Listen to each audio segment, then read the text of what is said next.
don't half-ass it. Don't half-ass it. I mean, think about it. If you're gonna do something, if you've chosen to do something, whatever, it's easy, hard. If you give it your all, you don't half-ass it. Win, lose, draw, get what you want, don't get what you want, whatever the outcome is, if you don't half-ass it, at least you're not gonna have to wonder, ooh, would the outcome have been different? What if I did get it right? And boy, wondering that is what keeps us up at night. You cannot be great being a lesser version of what already exists. You can only be great when you execute against your own potential and do your own development. And that means getting up there and looking like a clown. And it means taking little bitty steps forward every single opportunity you get. Life is 10% what happened to you, is 90% what you do about it. You got to stop tripping every time something happened to you like it's the end of the world. It ain't. Just change your mindset. If you want to be the best, you watch the best. You look at the best. You watch them, you have their lifestyle. Don't be like this, have their lifestyle, and it'll take you anywhere you want to go.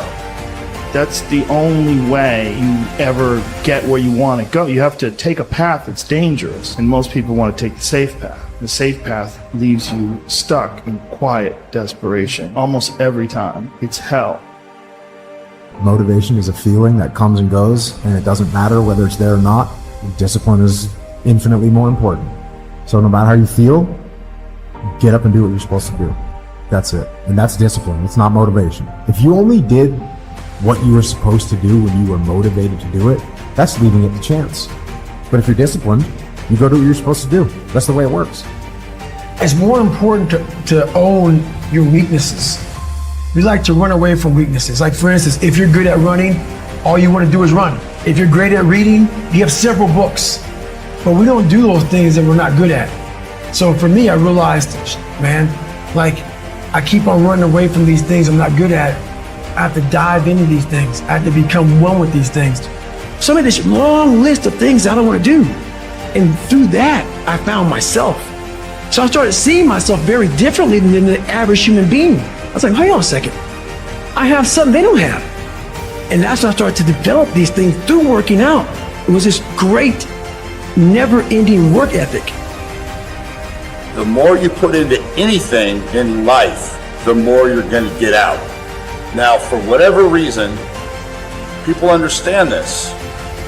And they understand that the more you put into building a business, the more you're going to get out of it. The more hours you spend working on anything, the more you are going to get out. Work pays. They print money, they don't print time.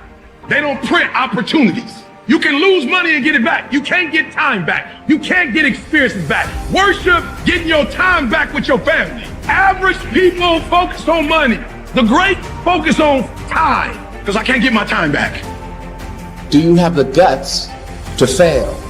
If you don't fail, you're not even trying.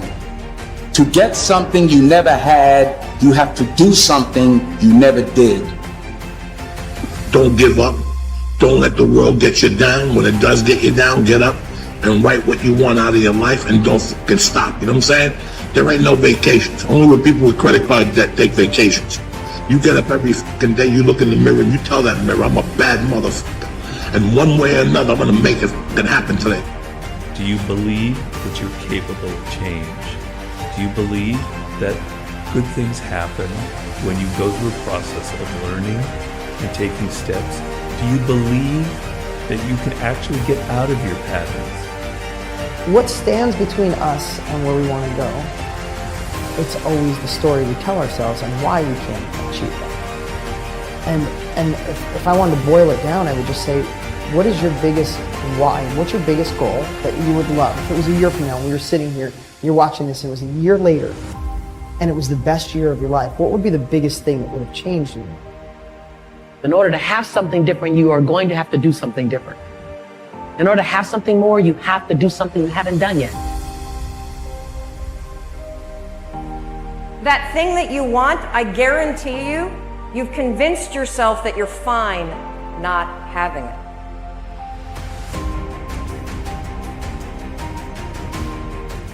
What are the things that you fear that's been keeping you from living your dream? That's been keeping you from doing some things that you would like to do? Just think about those things. Every time your voice speaks and thinks about having something new, fear is there to squash it. Every time you want to try something new, fear is there to squash it. Every time you want to go somewhere new, fear is there to squash it. The big problem I see in the world today is that too many people are letting fear always win these inner conflicts. What if you don't do it? What if you don't chase your dreams? What if you don't stand up for yourself? What if you do not step up to the plate and take that challenge? You have no idea of the breathtaking future that's on its way to you, that's asking you, please let me through. When you decide that you are good enough, when you decide you give yourself permission to have it all, have all the love, have all the health, when you give yourself permission, it's like the inside of your champion is saying, let me out.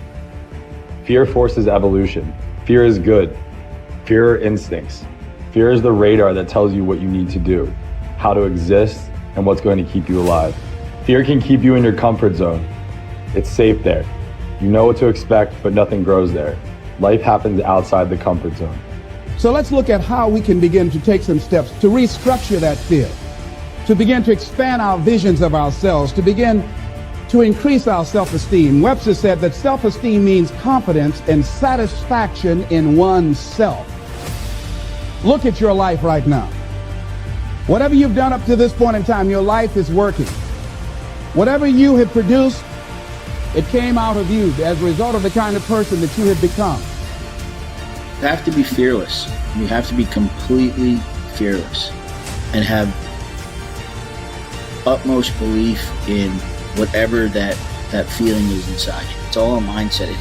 It's how bad you want something, and nothing tastes better than when you earn it. There's no better feeling than when you earn it. So just start.